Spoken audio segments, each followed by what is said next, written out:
جناب حضرت علامہ ڈاکٹر عبداللہ آصف مصطفی صاحب تشریف لا چکے ہیں۔ صمیم قلب سے خوش آمدید کہتا ہوں اور بلا تاخیر اور بلا تمہید حضور بندہ نواز سے التماس گزار ہوں تشریف لائیں اور قبلہ نورانی وجدانی ایمانی نورانی خطاب سے نوازیں۔ جو دوست دائیں بائیں کھڑے ہیں ان سے بھی گزارش ہے کہ آپ بھی محفل میں شامل ہو جائیں۔ ادب پہلا کرینہ ہے محبت کے نعرہ رسالت، نعرہ حیدری، نعرہ غوثیہ، نعرہ تحقیق، سیدی مرشدی آمد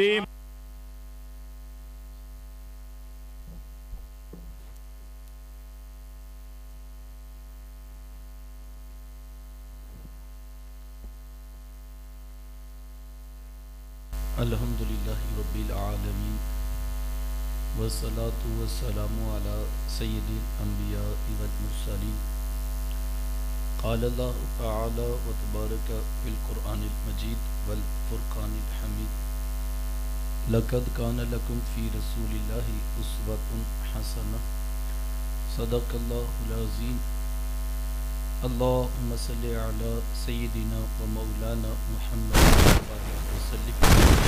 حمد و صلات کے بعد عزتوں کی مسند پر جلوہ فراز عالی مرتبت ذی وقار میرے حضور صورت میں بھی بے مثال، میرے حضور سیرت میں بھی بے مثال۔ ان جیسی نہ صورت کسی کو ملی ہے اور ان جیسی نہ سیرت کسی کے حصے میں آئی ہے، تو چونکہ صورت پہلے ہوتی ہے اور سیرت بعد میں، تو ایک دو باتیں میں اپنے کہ یار تو بتا نا کہ حضور کیسے تھے۔ وہ کہتا تو نے نہیں دیکھا تھا، کہا دیکھ کر بھی نہیں دیکھا تھا۔ حضرت عمر بن عاص رضی اللہ تعالیٰ عنہ فرماتے ہیں اگر تم مجھ سے کہو نا کہ حضور علیہ السلام کے حسن کا نقشہ کھینچو، فرماتے ہیں ما اتق، تو میرے اندر طاقت ہی نہیں ہے۔ اور حضرت حسان بن ثابت رضی اللہ تعالیٰ عنہ فرماتے ہیں کہ میں جو حضور علیہ السلام کے حسن کو بیان کرتا ہوں تو کہا اس کی وجہ یہ تھی کہ مجھے محبوب کو دیکھنے کا ایک طریقہ آ گیا تھا، جس وجہ سے میں نے ان کو دیکھا ہے اور ان کا حسن بیان کرتا ہوں۔ پوچھا گیا وہ کون سا طریقہ تھا؟ فرمانے لگے فلما نظرت الی انوارہ فوضعت کفی علی عینی خوفا من ذہاب بصری۔ کہا جب محبوب کا جمال جہاں آرا دیکھا کرتا تو اپنے ہاتھوں کی انگلیاں آنکھوں پہ رکھ کر انگلیوں کی اوٹ سے دیکھا کرتا۔ کیوں؟ خوفا من ذہاب بصری، فرماتے ہیں ڈر لگتا تھا کہیں جلووں کی چمک سے آنکھوں کی بینائی نہ چلی جائے۔ یہ کون کہہ رہا ہے؟ حضرت حسان بن ثابت رضی اللہ تعالیٰ عنہ۔ اور آپ جانتے ہیں کہ حسان بن ثابت شاعر ہیں، اور شاعر حسن دیکھنے میں بڑا دلیر ہوتا ہے۔ وہ بھی میرے آقا کے حسن کو دیکھ رہا ہے تو آنکھوں پہ انگلیاں رکھ کر دیکھ رہا ہے۔ یہی بہتر ہے کہ وہ پردے میں روح پوش رہے، یہی بہتر ہے کہ وہ پردے میں روح پوش رہے، گر وہ پردہ اٹھا دے تو کسے ہوش رہے۔ اللہ نے وہ حسن عطا کیا تھا جو دیکھتا جاتا بس دل دیتا چلا جاتا۔ امام زرقانی علیہ رحمہ نے حضور علیہ السلام کے حسن پر بڑی خوبصورت ایک بات لکھی ہے کہ ایک دن آقا کریم علیہ السلام صحابہ کو فجر کی نماز پڑھائی اور مسجد نبوی سے باہر نکلے۔ چلتے چلتے مدینہ المنورہ سے باہر ہو لیے، ایک وادی کے قریب سے گزر ہوا جہاں ایک قافلے نے پڑاؤ کیا تھا۔ ان کے خیمے نصب تھے اور ان کے اونٹ باہر کھڑے تھے۔ میرے حضور جب وہاں سے گزرے نا تو حضور علیہ السلام کی نگاہیں ایک سرخ رنگ کے اونٹ پہ رک گئی۔ آقا کریم علیہ السلام کو وہ اونٹ پسند آ گیا۔ یار مقدر اس اونٹ کے جو آقا کو پسند آ گیا، دعا کیا کرو مالک ایسا بنا دے تجھے بھی پسند آ جائے، تیرے محبوب کو بھی پسند آ جائے۔ کیونکہ زندگی تو وہی زندگی ہے نا کہ جس میں محبوب بھی خوش ہو، محبوب کا خدا بھی خوش ہو۔ بھلا وہ بھی کوئی زندگی ہے جس میں محبوب خدا ہی ناراض ہوں؟ تو حضور نے اہل قافلہ سے پوچھا کہ اونٹ بیچتے بھی ہو؟ انہوں نے بیچنا تھا یا نہیں بیچنا تھا؟ گاہک اتنا سونا آ گیا تو کہا ہاں بیچنا ہے۔ میرے شیخ جھوم کے پڑھا کرتے ہیں، نہیں میں دل ویچا میں جگر ویچا جے پیارا محمد آ جائے، نہیں میں دل ویچا میں جگر ویچا جے پیارا محمد آ جائے، نہیں میں اپنا سارا گھر بار ویچا جے پیارا محمد آ جائے۔ انہوں نے بیچنا تھا یا نہیں بیچنا تھا؟ حضور نے پوچھا تو کہا ہاں بیچنا ہے۔ کتنے کا بیچنا ہے؟ اتنے کا بیچنا ہے، قیمت طے ہوگی۔ تو حضور فرمایا کہ میں اونٹ خریدنے تو نہیں آیا تھا، میں تو یوں ہی گزر رہا تھا کہ تمہارا اونٹ پسند آ گیا، میں تمہیں جا کر اس کی قیمت بیچ دیتا ہوں۔ انہوں نے کہا ٹھیک ہے۔ آپ جانتے ہیں جب کسی سے کوئی نقد سودا لیا جائے تو اس کا اتا پتہ نہیں پوچھا جاتا۔ یہ سارا دن آپ کے بازار میں تجارت ہوتی ہے، سینکڑوں نہیں ہزاروں گاہک آتے ہوں گے، لیکن کبھی کسی سے آپ نے پتہ نہیں پوچھا، کیونکہ جب چیز پسند آ گئی، قیمت ہوگی، پیسے دے دیے، چلا جائے۔ لیکن جب کوئی شخص کوئی چیز ادھار بیچتا ہے تو یا تو پہلے سے جانتا ہوتا ہے، یا کوئی شے گروی رکھی جاتی ہے، یا کوئی شخص ضمانت ڈال دیتا ہے۔ اب حضور سے پہلی ملاقات تھی، جانتے تھے کوئی نہیں، پتہ پوچھا کوئی نہیں، شے گروی رکھی کوئی نہیں۔ حضور بس اتنا کہا کہ میں تمہیں جا کر قیمت بھیج دیتا ہوں۔ انہوں نے کہا ٹھیک ہے۔ آقا کریم علیہ السلام نے اونٹ کی نکیل پکڑی اور میرے حضور چل دیے۔ جب تک محبوب نگاہوں کے سامنے رہے، یار وہ ٹک ٹکی لگا کے محبوب کی چال ہی دیکھتے تھے۔ کیا خیال ہے حضور والا، جس نبی کی چال اتنی پیاری ہے ان کے چہرے کا عالم کیا ہوگا؟ ایک صحابیاں ہیں، وہ کہتی ہیں کہ میں حضور علیہ السلام سے اپنے بابا کے ساتھ، اپنے ابا جی کے ساتھ ملاقات کے لیے گئی، اور حضور اس وقت اونٹ پہ تشریف فرما تھے، اور کہتی میں چھوٹی تھی اور میں اپنے والد کے ساتھ کھڑی تھی، تو میں حضور کو اوپر سے تو تسلی سے چہرے کو نہ دیکھ سکی، لیکن میری نظر محبوب کے مبارک پاؤں کی انگلیوں پہ ٹھہر گئی۔ کہتے ایک عرصہ ہو گیا، بچپن میں وہ انگلیاں دیکھی تھی، پاؤں کی انگلیاں بچپن میں دیکھی تھی، آج تک آنکھوں سے وہ نقشہ ہی نہیں اوجھل ہوتا۔ اللہ اکبر۔ کسی شاعر نے قلم توڑ دی اور حد کر دی، کیا خوب کہا، کہا قدموں پہ جبیں کو رہنے دو، چہرے کا تصور مشکل ہے۔ قدموں پہ جبیں کو رہنے دو، چہرے کا تصور مشکل ہے، جب چاند سے بڑھ کر ایڑی ہے، رخسار کا عالم کیا ہوگا۔ اللہ اکبر۔ اتنے خوبصورت تھے حضور۔ حضرت ابو ہریرہ رضی اللہ تعالیٰ عنہ نے حد کر دی، وہ کہتے کیا بتاؤں کیا تھے حضور، کل قمر لیلۃ البدر لم ارا قبلہ ولا بعدہ مثلہ۔ کہتے کیا بتاؤں حضور کیسے تھے، 14ویں رات کا چمکتا چاند تھے حضور۔ پھر کہتے نہیں نہیں، حضور جیسا نہ پہلے دیکھا نہ بعد میں دیکھا۔ حضرت حسان بن ثابت پاس کھڑے تھے، کہا دیکھتے کیسے، کسی ماں نے جنم دیا ہوتا تو دیکھتے۔ خدا نے وہ سچے ہی پن چھڑیا جدے وچ محمد نو ٹالیا سی۔ خدا نے حسینہ جمیلاں دا منہ موڑ دیتا، قلم محمد بنا کے قلم توڑ دیتا۔ ایسا حسین پہ کر تراشا کہ لا یجلس الذباب علی جسدہ، جس میں ہتھیار پر مکھی کو بیٹھنے کی بھی جرت نہیں۔ مکھی کسی سے پوچھ کے اس کی طرف نہیں آتی، مکھی کی اپنی پرواز ہے، کبھی دائیں کبھی بائیں، لیکن جہاں حضور تشریف فرما ہو اس کو بھی پتہ یہاں نہیں آنا، یہاں اللہ کے رسول تشریف فرما۔ تو حضور چلتے چلتے اونٹ لے کر چلے گئے، جب تک نگاہوں کے سامنے رہے، وہ ٹک ٹکی لگا کے محبوب کی چال دیکھتے رہے۔ جب حضور آنکھوں سے اوجھل ہوئے تو دل پہ ہاتھ رکھ کر بیٹھ گئے، ایک دوسرے سے پوچھنے لگے یار ایک اجنبی شخص آیا، ہم میں سے کوئی بندہ اسے جانتا ہی نہیں تھا، ہماری آنکھوں کے سامنے ہمارا قیمتی اونٹ لے کر چلا گیا، یار کوئی بندہ اس کا پتہ ہی پوچھ لیتا۔ ایک بولا ویسے جب بات کرتے تھے نا تو منہ سے پھول جھڑتے تھے، میں تو وہی منظر دیکھتا رہا۔ ایک کہنے لگا اذا تکلم رؤیک النور یخرج من بین ثنایا، کہا جب بات کرتے تھے نا تو سامنے والے دانتوں سے بھی نور کی کرنیں چھن چھن کے نکلتی تھی، میں تو اسی منظر کو دیکھتا رہا۔ ایک کہنے لگا اذا ضحک یتلال فی الجدد، یار ویسے جب مسکراتے تھے نا سامنے پہاڑوں پر بھی عکس پڑتے تھے۔ اللہ اکبر۔ تو ہجے میرا یار نہیں ڈٹھا، جنوں ویکھ کے چن شرماوے، ادھی راتی دن چڑھ جاوے، جو رخ تو نقاب اٹھاوے، جو نکلے سیر کرن نو سارا گلشن سیس نواوے، جو ہاتھ پھلاں وچ رکھدا ہاتھ پھلاں تو ود جاوے، نین نشیلے مست رسیلے وچ سونا کجل سہاوے، اکھ اگڑے تے انج پیا جاپے جویں میں خانہ کھل جاوے، توبہ توبہ حسن سجن دا چال نہ چلی جاوے، بجلی ڈردی لشک نہ مارے متاں بید بھی ہو جاوے، علم خدا نے اینا دیتا عقلاں وچ نہ آوے،